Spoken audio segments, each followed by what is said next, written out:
പശ്ചിമ ബംഗാളിൽ പുതിയ രാഷ്ട്രീയ പോരാട്ടത്തിന് തിരികൊളുത്തുകയാണ്. പുതിയ ബി.ജെ.പി. സർക്കാരിനെയും മുഖ്യമന്ത്രി സുവേന്ദു അധികാരിയെയും നേരിട്ട് വെല്ലുവിളിച്ചുകൊണ്ട് രംഗത്ത് വന്നിരിക്കുകയാണ് തൃണമൂൽ കോൺഗ്രസ് നേതാവും മുൻ മുഖ്യമന്ത്രിയുമായ മമതാ ബാനർജി. കേന്ദ്രത്തിൽ നിന്ന് ബി.ജെ.പിയെ പുറത്താക്കുമെന്നതാണ് തങ്ങളുടെ പ്രധാന രാഷ്ട്രീയ ലക്ഷ്യമെന്നതാണ് മമതാ ബാനർജിയുടെ പ്രഖ്യാപനം. ഇന്നും സ്വന്തം പരാജയം പോലും അംഗീകരിക്കാൻ കഴിയാത്തതിനാൽ തന്നെ മമതയാകട്ടെ ദിനം പ്രതി ബി.ജെ.പിക്ക് നേരെ കൂരമ്പുകൾ തൊടുത്തുവിടുകയാണ്. അതിന്റെ ഫലമായിട്ടാണ് ഇപ്പോൾ ഇത്തരത്തിൽ വലിയ രീതിയിൽ ഭീഷണിയും വെല്ലുവിളികളും മുഴക്കി മമത രംഗത്ത് വരുന്നത്.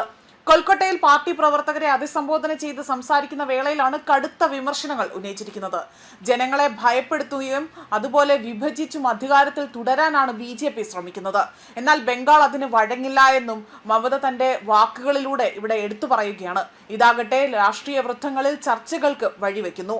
കേന്ദ്ര ഭരണത്തിൽ നിന്ന് ബി.ജെ.പിയെ പുറത്താക്കുമെന്ന് പ്രഖ്യാപിച്ച മമതാ ബാനർജി സംസ്ഥാനത്തെ പുതിയ ഭരണകൂടം ന്യൂനപക്ഷങ്ങളുടെയും വഴിയോര കച്ചവടക്കാരെയും വേട്ടയാടുകയാണ് എന്ന ആരോപണമാണ് ഉന്നയിച്ചിരിക്കുന്നത്.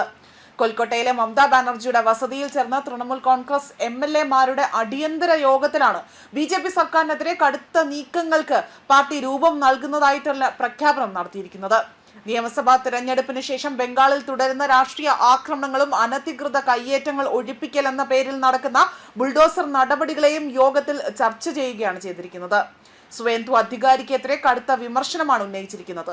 അതേപോലെ തന്നെ നാരദ സ്ട്രിംഗ് ഓപ്പറേഷൻ വിവാദം അവിടെ പരാമർശിച്ചുകൊണ്ട് മുഖ്യമന്ത്രി സുവേന്ദു അധികാരിക്കെതിരെ അഭിഷേക് അവിടെ വലിയ രീതിയിൽ ആഞ്ഞടിച്ച് രംഗത്ത് വന്നിട്ടുണ്ട്.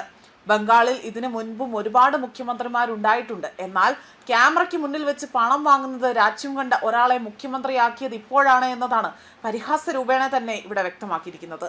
അതേപോലെ പുതിയ സർക്കാരിന്റെ നടപടികൾക്കെതിരെ ഗുരുതര ആരോപണങ്ങളാണ് തൃണമൂൽ കോൺഗ്രസ് ഉയർത്തിയിരിക്കുന്നത്. ന്യൂനപക്ഷ വിഭാഗങ്ങൾക്കും വഴിയോര കച്ചവടക്കാർക്കും നേരെ വ്യാപകമായ പരിശോധനകളും ഒഴിപ്പിക്കൽ നടപടികളും നടക്കുകയാണ് എന്നും ആരോപണം ഉന്നയിച്ചു.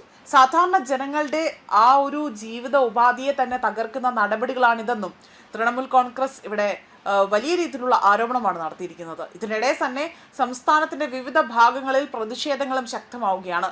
കൊൽക്കത്ത, ഹൗറ, മുർഷിദാബാദ് അടക്കമുള്ള മേഖലകളിൽ തൃണമൂൽ പ്രവർത്തകർ പ്രതിഷേധ മാർച്ചുകളും ധർണകളും സംഘടിപ്പിച്ചു. ബി.ജെ.പി. സർക്കാർ രാഷ്ട്രീയ പ്രതികാരത്തിന്റെ ഭാഗമായാണ് നടപടികൾ സ്വീകരിക്കുന്നതെന്നതാണ് പ്രതിഷേധകരുടെ ആരോപണം. അതേസമയം എല്ലാ നടപടികളും നിയമപരമാണ് എന്നും അനധികൃത കയ്യേറ്റങ്ങളും ക്രമക്കേടുകളും അവസാനിപ്പിക്കണമെന്നതാണ് സർക്കാർ ശ്രമിക്കുന്നതെന്നതും ബി.ജെ.പി. നേതൃത്വം ഇവിടെ മറുപടി നൽകിയിരിക്കുകയാണ്. സംസ്ഥാനത്ത് നിയമവും ക്രമവും ഉറപ്പാക്കുമെന്നും സർക്കാർ വ്യക്തമാക്കി.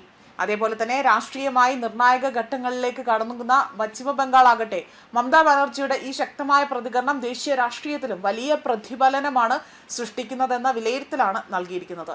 അടുത്തിടെ വലിയ രീതിയിൽ ലോക്സഭാ തെരഞ്ഞെടുപ്പിനെ മുൻനിർത്തി പ്രതിപക്ഷ ഐക്യത്തിന് വീണ്ടും ഊർജം നൽകാനാണ് തൃണമൂൽ ശ്രമിക്കുന്നതെന്ന സൂചനകളും ഇതിനിടെ തന്നെ പുറത്തു വന്നിരുന്നു. ബംഗാളിലെ ഈ കടുത്ത രാഷ്ട്രീയ ഏറ്റുമുട്ടൽ ഇനി സംസ്ഥാന അതിർത്തികളിൽ അത് കടന്നുകൊണ്ട് ദേശീയ രാഷ്ട്രീയ ചർച്ചകളിലേക്ക് നീങ്ങുമോ എന്നതാണ് രാജ്യം ഉറ്റുനോക്കുന്നത്. ന്യൂസ് ഡെസ്ക് കർമ്മ ന്യൂസ്.